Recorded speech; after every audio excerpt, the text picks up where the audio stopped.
They told me I was too expensive, after 17 years of building everything they relied on. 3 junior engineers cost less than one of you, Graham said, like he was explaining a spreadsheet, not gutting a legacy. No thank you, no handshake, just numbers.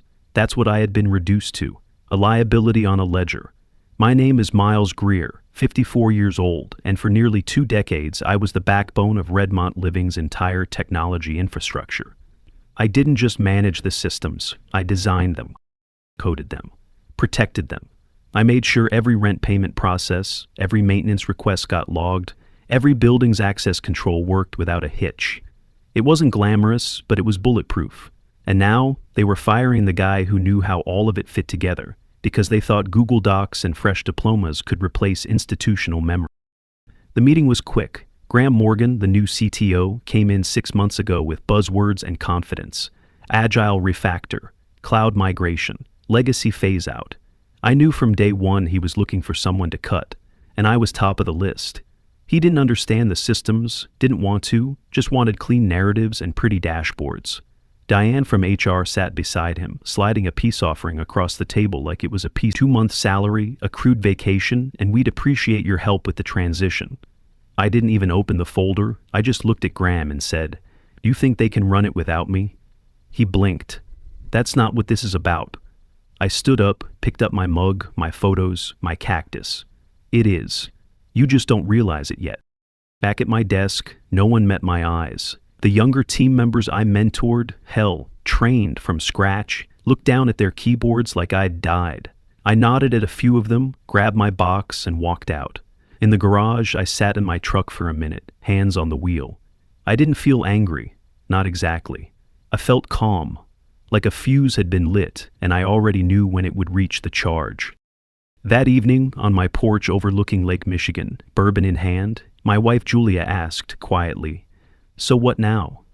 I stared at the horizon, where the orange sky faded into steel blue water, and said, "Now we let them find out what they really lost." Because Graham didn't know that I hadn't just built Redmont systems, I was their systems. And those 3 junior devs, they were about to learn what happens when you try to drive a spaceship after firing the engineer who hand-built the engines. They thought pushing me out would streamline operations. What they didn't see coming was how fast things fall apart when you remove the guy holding every piece together. I joined Redmont Living back when it wasn't called Redmont. It was Miller Urban Properties then, a modest property group with 3 mid-rise buildings on the edge of Logan Square, 1 shared printer, and an IT setup that was basically 2 battered desktops and a fax line that jammed twice a day. They brought me in not because they had a grand vision, but because the owner at the time, Charles Miller, spilled coffee on the office router and decided they needed a tech guy.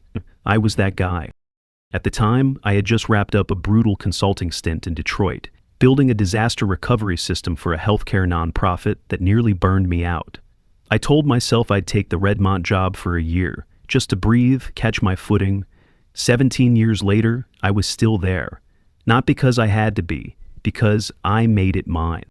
I rewired that office from the ground up, migrated them off paper leases into a digital application platform before any of the competitors thought to. I coded a maintenance ticketing system during a snowstorm one weekend after tenants kept calling about broken heaters. No one asked me to do it.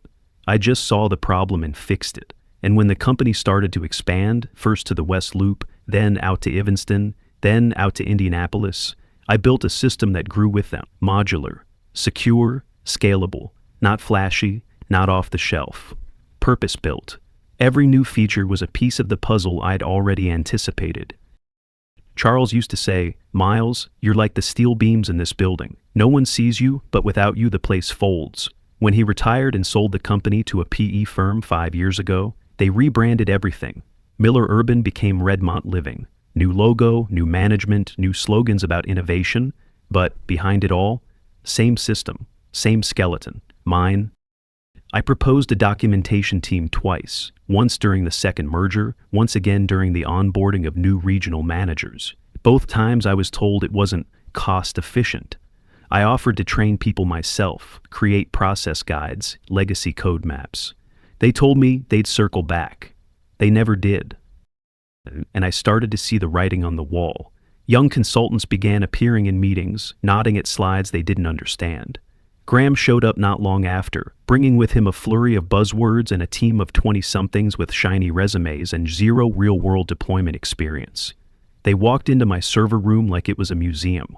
"Wow, this is complicated," one of them muttered once. No, it was efficient, resilient, secure, just not written in Python or plastered with GitHub emojis. I should have seen it coming sooner. But when you build something with your own hands, code it at 2 a.m., troubleshoot it during your kid's birthday party, scale it over years, it's hard to imagine someone would throw it out like expired milk. But that's what they planned to do. I didn't protest. I just watched, quietly, measured their ignorance with every question they didn't ask, every process they assumed would just work. And I started preparing, not to defend my job, but to protect the legacy I'd built, even if it meant letting it collapse on their watch. They thought they were removing clutter. What they were really doing was cutting out the brainstem and expecting the body to keep walking. The shift didn't happen all at once. That's the thing about being quietly pushed out. No one ever tells you it's happening. It just unfolds in layers, like peeling wallpaper in an old apartment. First, it was the calendar invites. I stopped getting added to cross-departmental meetings I used to run.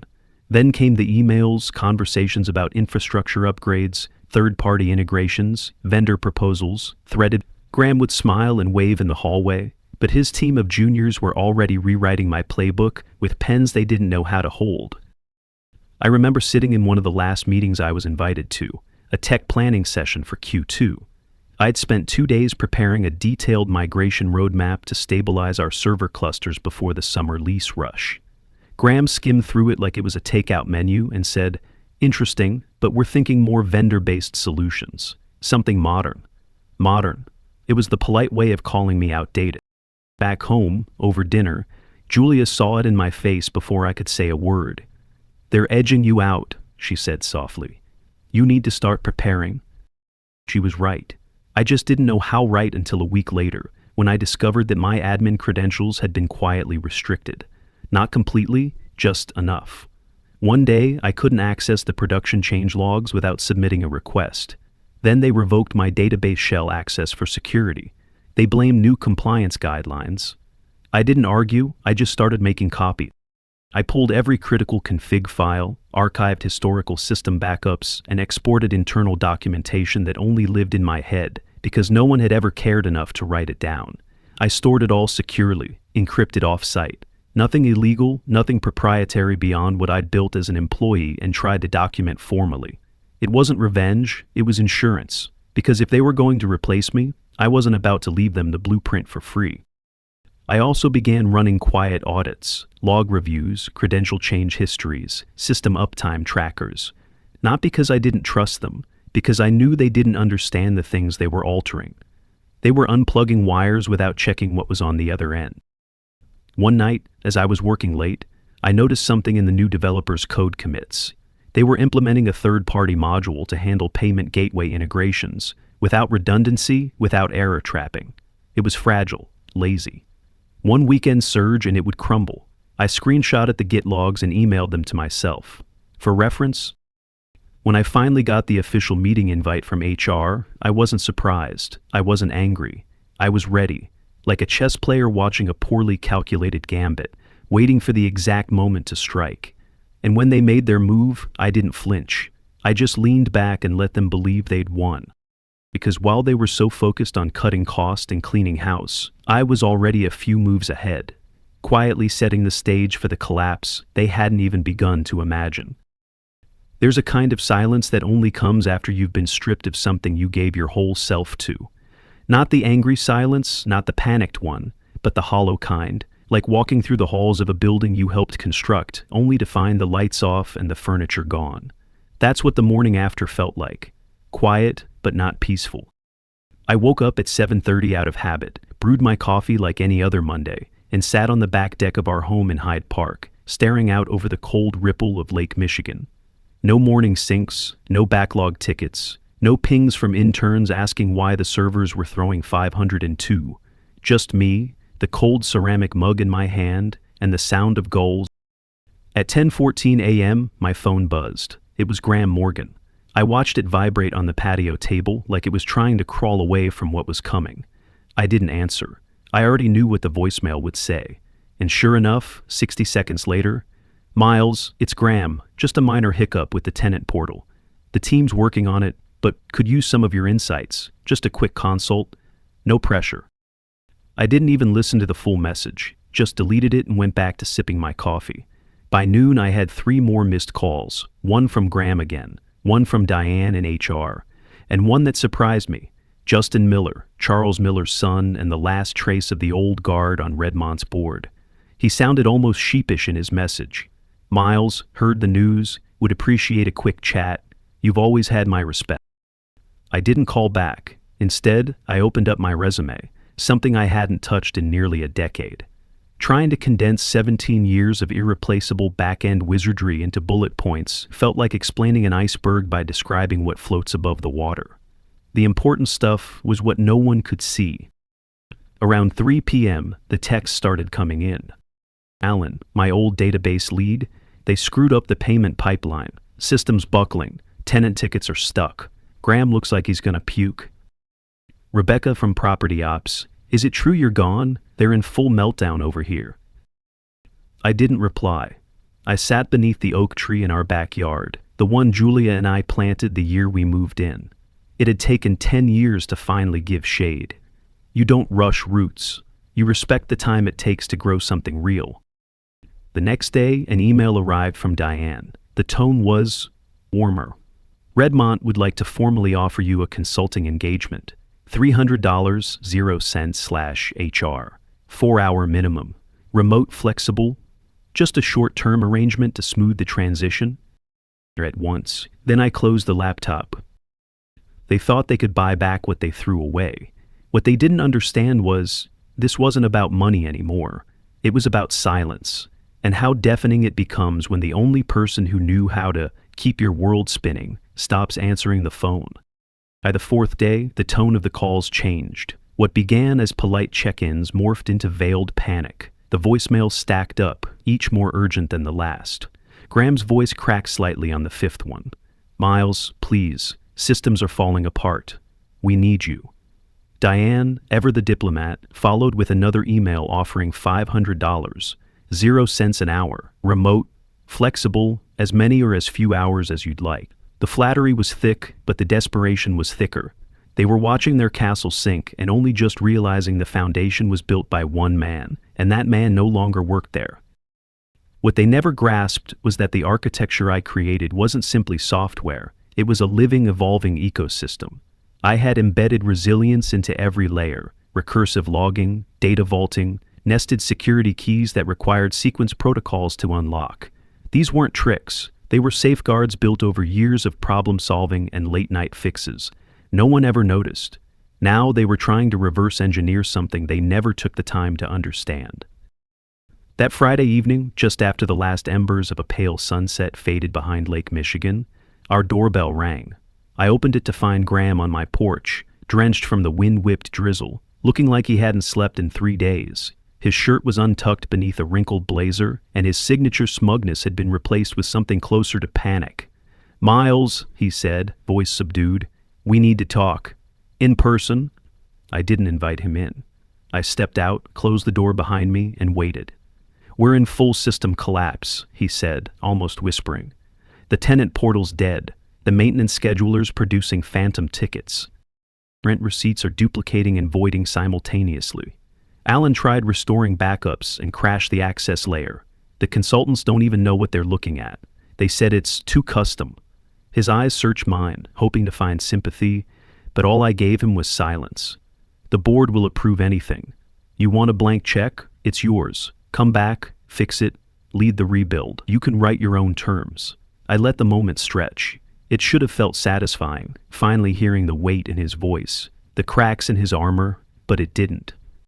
It just felt done. "Done," I said evenly.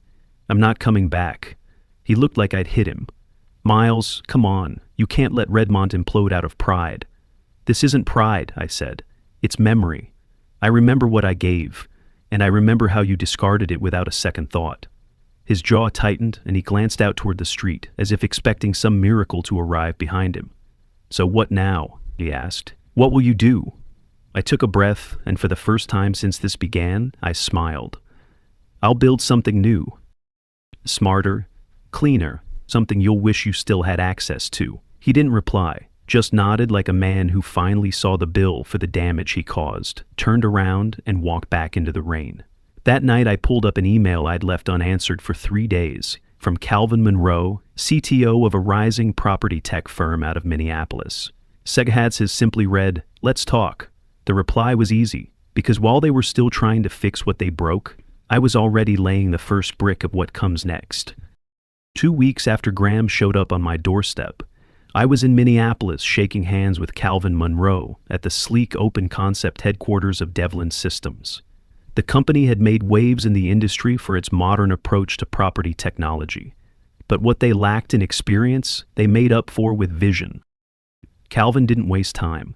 "We're not here to patch old systems. We want to build something from the ground up, clean, scalable, resilient, and we think you're the guy to lead it."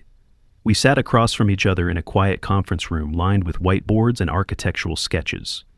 "I've followed your work for years," he continued.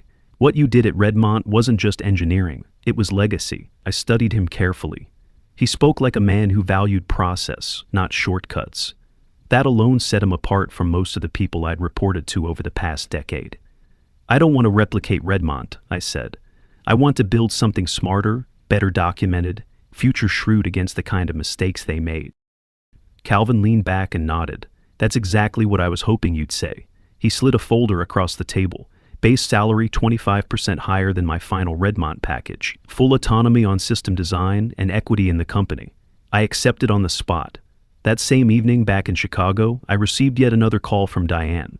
I didn't answer. Instead, she followed with an email, "Miles, Redmont is facing serious system instability. The consultants have advised that key components need to be rebuilt from scratch. The board is asking for one final opportunity to bring you back. Full control, executive level, name your compensation."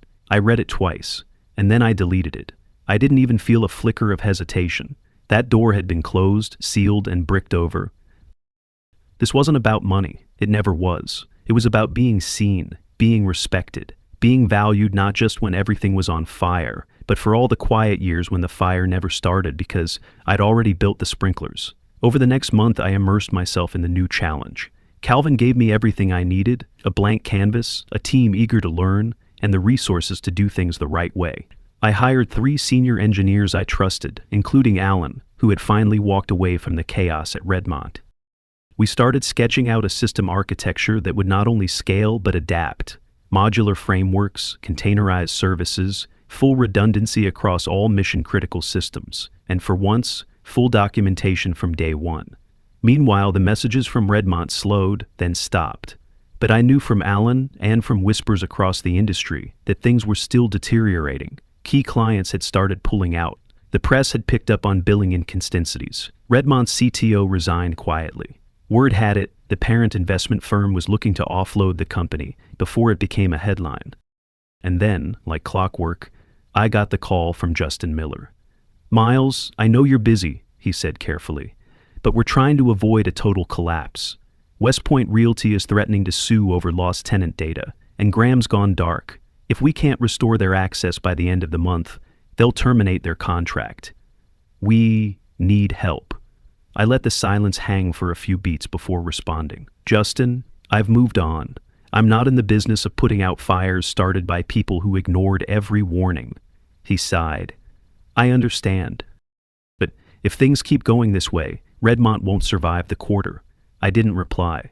There was nothing left to say, because while they were still looking for the manual to a machine they never bothered to understand, I was already halfway through building a better one, this time with the future wired into its very core.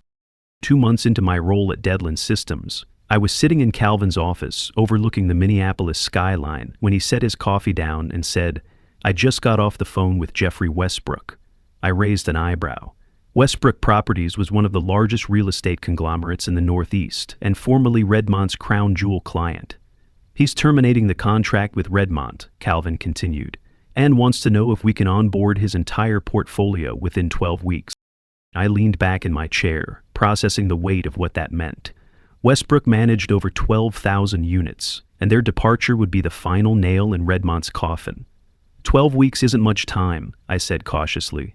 Not with the infrastructure still mid-build. That's why I need you to tell me if it's even possible. I spent the next 72 hours tearing through system diagrams, optimizing migration pathways, and mapping out what I called the staggered cascade, a phased onboarding plan that would allow Westbrook's regions to transition in waves, reducing risk and giving my engineers breathing room. By the fourth day, I had a plan. Tight, brutal, but feasible. We'll need 4 more senior engineers, isolated staging servers, and an around-the-clock deployment schedule, I told Calvin. He studied the diagrams, then smiled. Green-light it. Meanwhile, word began to spread that Redmont was floundering. Alan forwarded me an internal memo he'd intercepted. Panic at the executive level, consultants bleeding money with no progress, and a tentative sale price that had dropped by 70% in just 3 months. It was only a matter of time. Then, one afternoon, as I was reviewing Devlin's infrastructure load balancing metrics, Calvin called me into the boardroom. "There's something you should know," he said. "We're making a bid to acquire Redmont." I blinked. "Come again?" "At a deep discount," he added, "for their executives. Not even their systems, for their contracts and client relationships. But if we go through with it, we'll need someone who knows their back end better than anyone else to lead the integration. Someone like you." I looked at the man across the table. "You're asking me to take over the company that threw me out like scrap metal and stitch it into the one I'm building from scratch? Only if you want to," he said. "You'd be chief of integration, full autonomy. You decide what stays and what burns."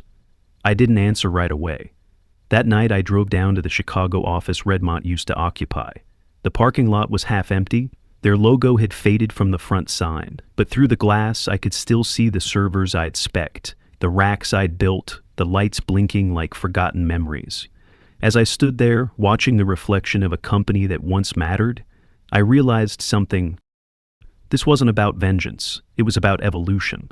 Redmont had reached the end of its life cycle, but its DNA, the pieces that worked, deserved to live on in a smarter, more resilient organism. The next morning, I called Calvin. "If we're doing this," I said, "we do it right. No shortcuts. We document everything. We build it clean. We make it better than anything either company ever had." "Agreed," he said. "Time, we're doing it your way." And just like that, I wasn't looking backward anymore. I was leading the future, carrying the good forward and leaving the rot behind, one line of code at a time. 3 months after the acquisition was finalized, I stood in the lobby of what used to be Redmont Living's headquarters. The sign above the reception desk had already been replaced, Devlin Integrated Property Management. The rebranding was crisp, modern, and, in some ways, poetic. The very building that once cast me out was now mine to restructure, not out of revenge, but out of responsibility. Calvin walked beside me as we toured the office, now bustling again, not with fear, but with something that had been missing for years: trust. We stopped outside the server room, a cold glass chamber where I had once spent entire weekends building the skeleton of the system everyone had taken for granted. "Want to go in?" Calvin asked, holding the access badge. I shook my head. "We'll be migrating it soon anyway, because that's what this phase was, a migration, not just of data, but of philosophy, culture, and leadership." The former Redmont team had gathered in the main conference room for what was being called the integration briefing. Most of the faces were familiar. A few were surprised to see me. Some looked away. A few, like Rebecca and Alan, smiled with quiet relief. "This is Miles Greer," Calvin said, standing at the front of the room. "He built the original Redmont system. Now he's here to build something better. Nature has both companies can be proud of." I stepped forward, scanning the room not as a returning employee, but as the architect of what came next. "I'm not here to fix Redmont," I began. "I'm here to evolve it. What we do in the next 6 months will define the next decade of how this company functions. That means documentation, training, transparency. No black boxes, no shortcuts. No single points of failure. If you came here to protect your old way of doing things, this isn't going to be comfortable. But if you came here to build something you'll never have to duct tape again, you're in the right place." The silence that followed wasn't tense. It was reverent. They weren't looking at the guy who got fired anymore. They were looking at the one who'd built what held them together in the first place. After the meeting, Rebecca pulled me aside. You said no single points of failure. You realize that's what they made you, right? I nodded. Not anymore. That afternoon, I reviewed the first documentation logs from the new Devlin Redmont hybrid system. Everything was clean, version controlled, fully annotated. It was beautiful. For the first time in years, I wasn't working against the current. I was designing the riverbed. That evening, as I was leaving the building, I passed the same parking spot where I used to sit and drink cold coffee after pulling all-nighters no one noticed. Now, a sign marked it. Reserved for Chief Integration Officer. I didn't smile. I didn't need to. Because I'd already built something stronger than pride. Permanence. And just as I reached my car, my phone buzzed. It was a number I hadn't seen in over a year. Justin Miller. No voicemail, just a single text. They were wrong about you, Miles. I wasn't. I looked up at the building one more time and realized what we were building now wasn't a comeback. It was a blueprint for everything they should have done the first time. And tomorrow, I was going to take it even further. A year after the acquisition, Devlin Integrated Property Management had become the largest property tech operator in the Midwest, and the new hybrid infrastructure designed, documented, and deployed under my watch was running smoother than anything I'd ever built. The legacy systems from Redmont were gone, replaced by clean modular frameworks with automated redundancy and real-time diagnostic. For the first time in decades, I wasn't firefighting. I was building with foresight.